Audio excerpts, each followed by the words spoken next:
The Galactic Academy was the pride of the galaxy.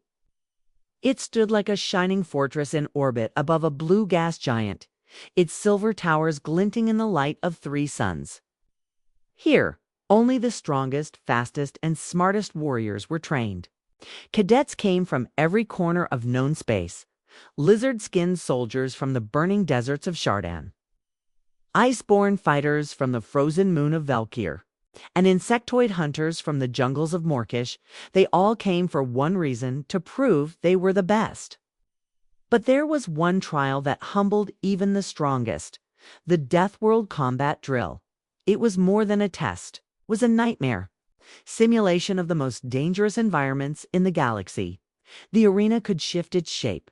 One moment a boiling swamp, the next a storm of frozen metal shards. Gravity could change without warning. The air could turn toxic in seconds. Even the most seasoned warriors often left the drill injured or carried out on a stretcher. The rule was simple: survive for 1 hour. No one had ever done it without bleeding, limping, or collapsing, until today.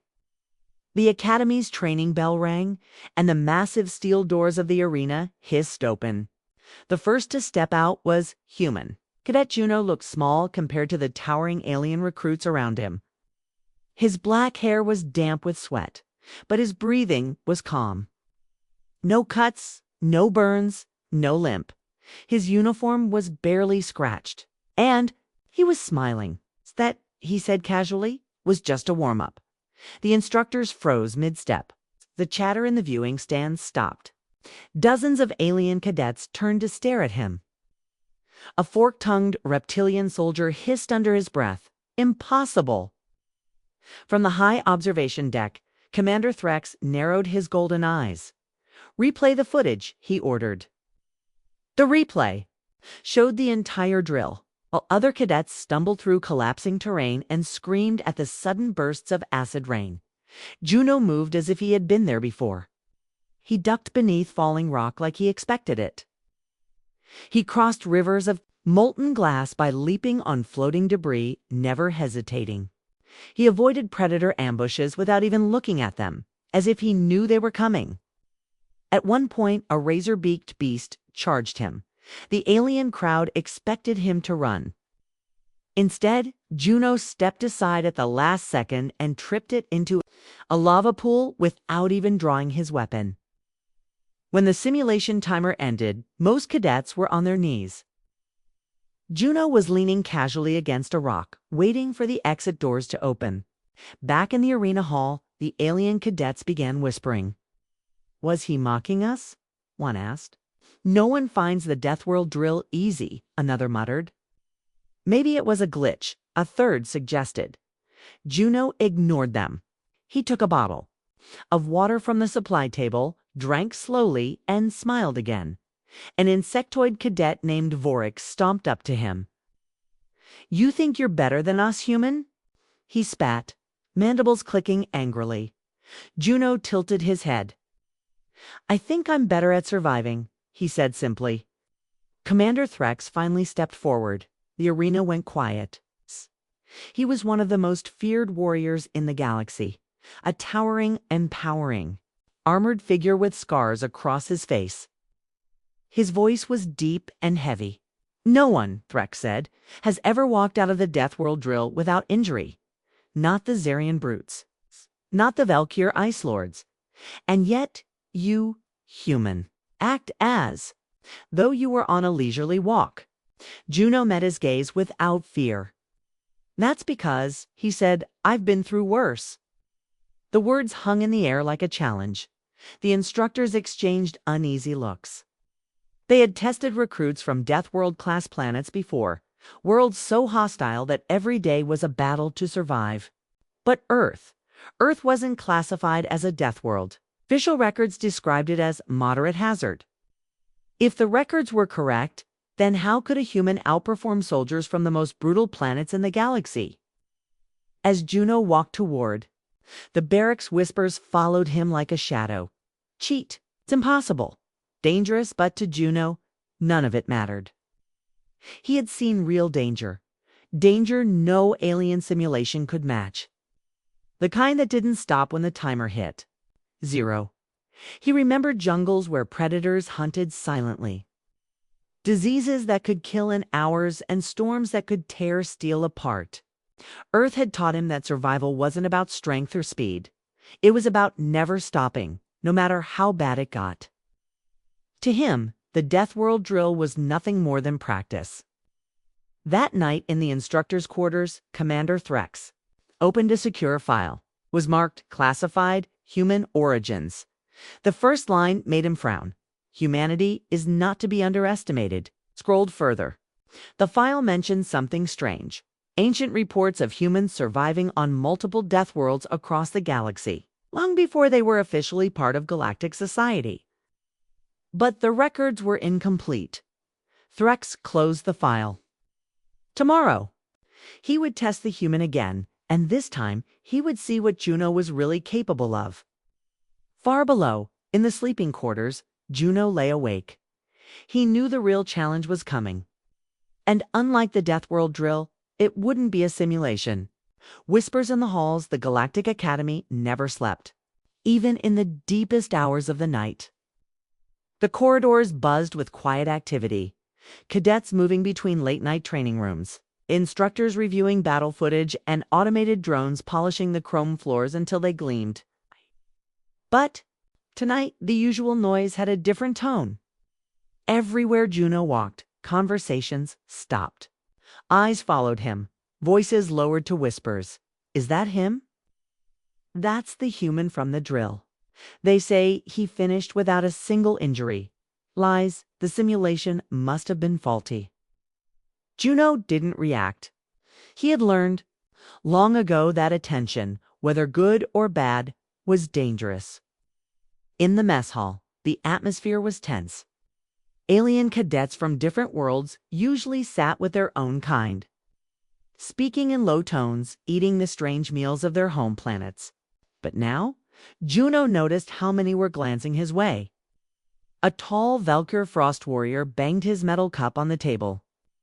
Deathworld drill is a real test, he growled, his breath turning to frost in the cold air around him. No one calls it a warm-up. No one. Across the room, the insectoid cadet Vorix's mandibles clicked in amusement. Maybe on Earth they train by wrestling their own predators. Or maybe, he leaned forward, voice low, citing something. The lizard-skinned Zarian next to him hissed in agreement. The human thinks he's better? Let's see him prove it. On a real Deathworld. The table erupted in mutters of approval. From the upper balcony of the mess hall, Commander Threx watched everything. He had spent most of his career studying warriors, their strengths, their weaknesses, the limits of their endurance. And in his experience, the most dangerous soldiers were not the ones who shouted the loudest, but the ones who stayed quiet. Like Juno, Threx had already read the classified files again. Too many details were missing. Too many records had been erased. Why would someone erase the history of an entire species? Later, in the training hall, Juno was sharpening his combat. Knife when a shadow fell over him. It was Threx. You performed well today, the commander said, his deep voice echoing off the steel walls. But I have to wonder, was it luck or skill? Juno kept his eyes on the blade. Does it matter? It matters, Threx said sharply, because if it was luck, you will not survive what's coming next. Juno looked up. What's that? Threx stepped closer. The Deathworld gauntlet. No simulation, no safety controls. Real predators, real storms, real death. If you survive that, I will believe your words. Around them, a few cadets stopped their own training. To listen, Vorix's antennae twitched in excitement. The Valkyr warrior grinned, his frost breath swirling like smoke. Fine, Juno said, sliding the knife back into its sheath. When do we leave? Threx's golden eyes narrowed. Tomorrow. That night, the academy buzzed with rumor. Some cadets bet the human wouldn't last an hour. Others whispered that maybe he would surprise them all. In one corner of the barracks, Vorik muttered to the Velker, "If he dies, it proves he's just lucky. If he survives, maybe humans are more dangerous than we thought." The Velkir nodded slowly. "If he survives, it means our galaxy just got a new predator." In his quarters, Juno sat on the edge of his bed, staring at the wall. Gauntlet was no small thing. Entire squads had been wiped out there. Even the galaxy's elite fighters approached it with fear. But Juno wasn't afraid. Not because it would be easy, but because it was familiar. He remembered his childhood on Earth, the freezing nights in the mountains, the days crossing flood-swollen rivers, the times when food was so scarce he had to trap and kill predators just to eat. The Gauntlet would be dangerous. But Earth had already given him a lifetime of training. Elsewhere, in the commander's office, Threx was preparing his own team. The Gauntlet would be broadcast too. The entire academy. Every cadet, every instructor, every high-ranking officer would be watching. And Threx had one goal: to push the human to his absolute limit. If Juno was lying, he would break. If he was telling the truth, the galaxy would never see humans the same way again. By morning, the news had spread to every corner of the academy. The human is taking the Gauntlet. Cadets gathered in groups, some excited, some doubtful, all curious. When Juno arrived at the shuttle bay, the alien recruits stood back, watching. Vorik's mandibles clicked in mockery. The Velkir Frost Warrior crossed his arms and gave an S. The shuttle cut through the void of space like a silver spear.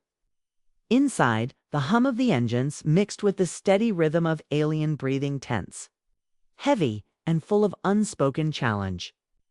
Juno sat near the back, strapped into a crash seat. Across from him, Vorik, the insectoid, stared with unblinking black eyes, mandibles clicking slowly. Next to Vorik, the Velkir Frost Warrior sat still as ice. His armor rimed with a thin layer of frost from his cold-blooded body. In the front row stood Commander Threx, one hand gripping the overhead rail as the shuttle shook in light turbulence. He was silent, but his golden eyes never left the human. The pilot's voice crackled through the comms. Entering Deathworld atmosphere in 30 seconds. Conditions unstable. Expect violent storms and ground hazards. Recommend all personnel engage full armor seals. One by one, the alien cadets locked their armor into combat mode. Helmet seals hissed shut. Energy shields flickered to life. Weapons hummed as they charged. Juno adjusted the straps on his chest plate, but his helmet remained under his arm. Vorik tilted his head, mandibles opening in disbelief. "You are not sealing your helmet, human?" Juno smirked. "I like to breathe the air first." Velkir Frost Warrior laughed, a sound like ice cracking. "Then you will choke before we even begin." Juno didn't answer. Through the shuttle's front viewport, the planet came into view, a vast, storm-racked surface of jagged mountains, boiling rivers, and dark forests that seemed to move. Lightning danced across black clouds. The pilot spoke again. "Welcome to Gorton Prime, Deathworld classification, Omega-7 survival odds, under 20% for unshielded personnel." The shuttle jolted as it entered the thick atmosphere. Flames licked across the viewports from re-entry heat. Juno gripped his harness and watched the storms swirl below. He had seen worse skies back home, he thought. But these storms, they had something in them? Strange electric smell that wasn't quite natural? The landing zone was a narrow plateau of cracked stone. The moment the shuttle's landing gear touched down, the air outside erupted in noise, distant roars, the screech of unknown predators, and the steady crash of storm winds. The rear hatch opened with a hiss. A wall of heat and chemical-scented wind hit the team instantly. The air shimmered like it was alive. "Form up," Threx sparked. The cadets stepped onto the Deathworld surface, weapons raised, armor shielding, against the wind. Juno stepped out last, helmet still in his hand, took a deep breath, hot, heavy, tainted with something metallic, but breathable. Barely. Vorik clicked his mandibles in disbelief. He's actually breathing this. Juno only smiled. It's not that bad. The gauntlet's rules were simple. Reach the extraction point 30 kilometers away. Number? Shuttles, no shortcuts. Survive whatever the Deathworld threw at them. Within minutes, the terrain tested them. The cracked plateau gave way to shifting glassy sands that cut like knives against armor. Lightning struck the ground without warning, turning patches of sand into molten pits. The cadets moved carefully, but Juno walked with a strange ease. Spotting dangers before they happened, stepping wide around unstable ground, pausing just before a lightning strike hit, Threx noticed. An hour into the trek, the team entered a dark forest. The trees were massive, their twisted black trunks, thicker than starship hulls. The canopy blocked most of the stormlight, casting the ground into deep shadows. Something moved above them. It's a flash of claws, a hiss like steam escaping. One of the Velker's frost warriors shouted, "Contact!" The branches exploded as predators dropped from the canopy, long, lean creatures with obsidian skin and mouths full of hooked teeth. Their eyes glowed faint green. The cadets fired. Energy blasts lit the darkness. The predators were fast, darting in and out of sight. Vorik struggled to aim. A beast lunged for him, but in a blur, Juno stepped forward, grabbed a low branch, and swung himself upward. His boot slammed into the predator's chest, sending it tumbling back into the undergrowth. He landed smoothly and called out, "Aim." For the neck plates. That's where they're weakest. The aliens hesitated. How could the human know that? But when they followed his advice, the predators dropped faster. Within minutes, the forest was silent again. As the team caught their breath, Threx stared at Juno. "You knew where to hit them. How?" Juno shrugged. "They're not that different from a predator I hunted back home. Smaller teeth, though." The alien cadets exchanged uneasy looks. They moved on. The storm above grew louder. In the distance, jagged mountains loomed, their peaks lost in swirling clouds.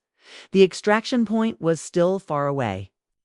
And something in Threx's gut told him the real danger hadn't even started yet.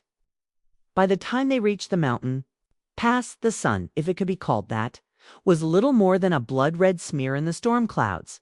Then came the sound, a deep, rhythmic thud, like something massive walking just beyond sight.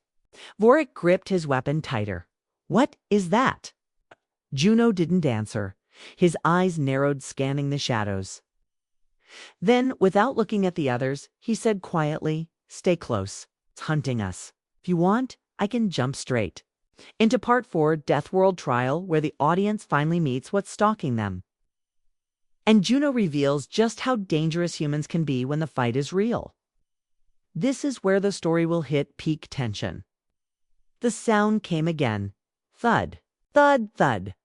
Each impact sent a faint vibration through the cracked ground beneath their boots. The alien cadets froze. Even the storm seemed quieter now, as if the planet itself was holding its breath. Juno slowly turned his head toward Commander Threx. "It's big," he said. "And it's close." A shadow moved between the jagged rocks ahead. Then another. Something was circling them. Without warning, a shape burst from the mist. It towered above them, a massive beast covered in black armor-like scales, each plate ridged with glowing red lines. Its head was broad and flat, with two forward curving tusks the size of spears.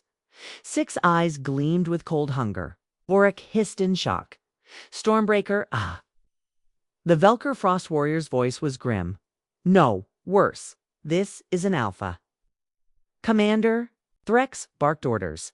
"Form defensive ring. Keep your shields high." The cadets obeyed, raising weapons as the predator roared. The sound shook the mountain pass, sending chunks of loose stone tumbling from above. It charged. Energy blasts lit the air, but the creature's armored plates deflected most of them. Its tusks swept wide, catching one cadet's shield and hurling him aside like a rag doll. Vorik darted forward, firing a burst at the beast's side, but the shot only left a faint scorch mark. The creature turned toward him, jaws opening to reveal a second set of needle-like teeth. Before it could strike, Juno sprinted forward. "Over here!" he shouted, waving his arms. The Alpha turned toward the human, sensing a challenge. Juno didn't fire his rifle. Instead, he slid it onto his back and pulled the combat knife from his belt. The cadet stared in disbelief. "He's insane," the Valkyr barked. But Juno didn't hear them or didn't care. He ran straight at the beast, dodging at the last second to avoid a tusk. His boots hit the rocky slope, using the wall of the pass to run upward before leaping onto the creature's back. The Alpha roared, twisting and bucking, but Juno clung to its armored ridge. He slammed the knife into the gap between two scale plates. A spray of black steaming blood hissed in the air. The cadets fired again, this time aiming where Juno had struck. Energy bolts tore deeper into the wound. Fa roared in pain, thrashing violently. Juno was thrown off, rolling hard against the stone. The Valkyr warrior grabbed him by the arm and hauled him back to his feet. "You're crazy, human," the Valkyr said. "But effective." The Alpha staggered then, fell with a crash that shook the pass. Its body twitched once, then went still. For a moment there was only the sound of the storm. Commander Threx stepped forward, scanning the body. Its golden eyes met Juno's. "You knew exactly where to strike." Juno wiped the blood from his knife. "Armor plates are strong, but no creature protects the joints. Same rule everywhere." Vorik stared at him, mandibles clicking nervously. "How many of these have you fought before?" Juno gave a small smile. "Enough." The team moved on, leaving the carcass behind, but the tension didn't fade. On Gorton Prime, killing one predator often meant attracting something worse. Hours later, they reached the far side of the mountains, a deep valley of smoking vents and pools of bubbling liquid. The air shimmered from the heat, and the ground hissed under their boots. The extraction point was on the far side. Between them and safety stretched a shifting landscape of geysers and unstable rock. Threx raised a hand. "Move carefully. One wrong step and you'll be cooked alive." They made their way across, using narrow rock bridges and leaping between safe patches. Twice, geysers erupted near them, forcing the cadets to shield themselves from scalding steam. Then, halfway across, the ground shook again. This time it wasn't the steady thud of a predator's steps. It was a deep rumbling from below. Juno's eyes narrowed. It's not the ground, it's something under it. A moment later, the earth split open. It's a massive worm-like creature exploded upward, its mouth a ring of spinning teeth, each glistening with venom. The heat from its body was intense, as if it carried the planet's molten core inside. The cadets scattered, shouting. Blasts lit the steam-filled air. The announcement echoed through the halls of the Galactic Academy. Final test begins in 2 hours. Arena 4. Deathworld scenario, real conditions. The air shifted. This wasn't like the other drills. This wasn't a simulation. This was the Academy's most dangerous challenge, a test done on an actual Deathworld environment, transported inside a secure arena. Most cadets looked pale. Some whispered about quitting. Even alien veterans from war-torn planets looked uneasy. But Juno! He leaned against the wall, chewing something from a small ration pack, as if he was just waiting for a bus. The arena doors opened with a deep metallic groan. The Deathworld terrain inside was a nightmare. Jagged black rocks cut the ground into shards. The air shimmered with heat from lava rivers. Above, sky swarms of razor-winged insects spun in spirals, ready to dive on anything that moved. And that was only the first level. At the far side of the arena, enormous trees rose, like towers, their roots dripping acid, their branches lined with carnivorous vines. Somewhere in the distance, a roar echoed. One instructor stepped forward. His scaled skin rippled as he addressed the cadets. "This test will push you beyond your limits. Survival time is the score. Most of you will not last more than 10 minutes." The crowd of alien observers fell silent. The whole academy had gathered to watch. When the horn sounded, chaos erupted instantly. A six-limbed warrior from Krenix tried to leap over a lava stream, but slipped, his armor smoking as he barely crawled away. A tall, fur-covered fighter swung his plasma blade at the incoming swarm.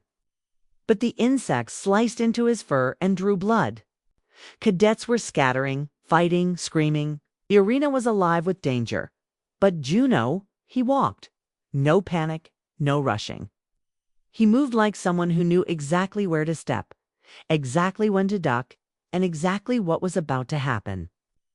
He used a sharp rock to kill an insect mid-dive, grabbed its chitinous shell, and strapped it to his arm like a shield. He hopped across a lava stream using floating stones, timing his jumps perfectly. When an acid root dripped too close, he pulled a shard of metal from the ground and sliced the vine clean, moving on without looking back. The alien cadets were dropping out one by one. The medbots were working nonstop, teleporting the injured away. The timer above the arena showed 0 hours, 10 minutes, and 47 seconds, already past the Academy's record. But Juno wasn't just surviving. He was exploring. He climbed a lava heat cliff with bare hands, found a hidden pool of glowing blue water, and drank from it without hesitation. The watching aliens gasped. That water was known to be mildly toxic to most species. When the instructor saw him drink, his eyes narrowed. "He knows this environment," he muttered to another, "but that's impossible." At 0 hours, 23 minutes, and 12 seconds, Juno stopped.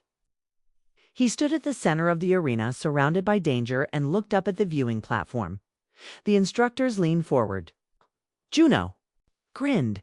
"This was harder than the last one," he said loudly, so the sound carried, but still, it's just another warm-up. Gasps and murmurs rippled through the crowd. The horn blew, ending the challenge. Juno's survival time had shattered the Academy's all-time record by more than double. And yet, the way he looked at the instructors made it clear. He wasn't finished. The whispers began immediately. Who trained him? Where did he fight before this? What kind of Deathworld makes this one look easy? The Deathworld challenge was supposed to humble every recruit. Instead, it had given the galaxy one terrifying question. If this was just a warm-up, what was the real fight he was preparing for? The chamber was silent. Every alien officer, cadet, and instructor stared at the huge holographic screen. Above the stage showed images not of the Galactic Academy, not of any alien planet, but of Earth. Juno stood in the center, his uniform torn from the final trial. His face was calm, but his eyes were sharp, as if he had been waiting for this moment all along. General Korvac, the head of the Academy, spoke first. "Cadet Juno, the Council demands an explanation. No species should be able to complete the trials the way you did, not without help." Juno tilted his head slightly, almost amused. "Help? No. This is just what humans do." Gasps echoed through the room. The hologram shifted, now showing black and white footage. Human soldiers running through mud during a war. Firefighters carrying people out of burning buildings. Divers exploring crushing ocean depths. Climbers on icy peaks where air was thin.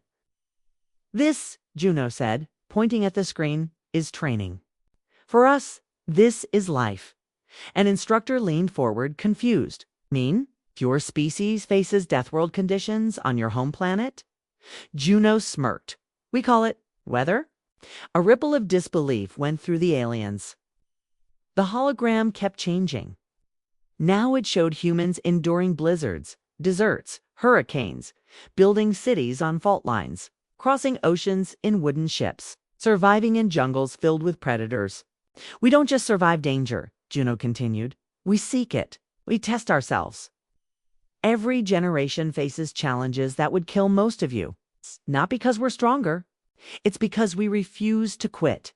The room was utterly still. Even the cold reptilian Vrox cadets seemed unsettled. One alien whispered, "No wonder. No wonder he passed the drills like they were nothing." General Korvac narrowed. His eyes, "Why reveal this now?" Juno's smile faded. "Because you've been underestimating us. And that's a mistake you can't afford to make. Not with what's coming."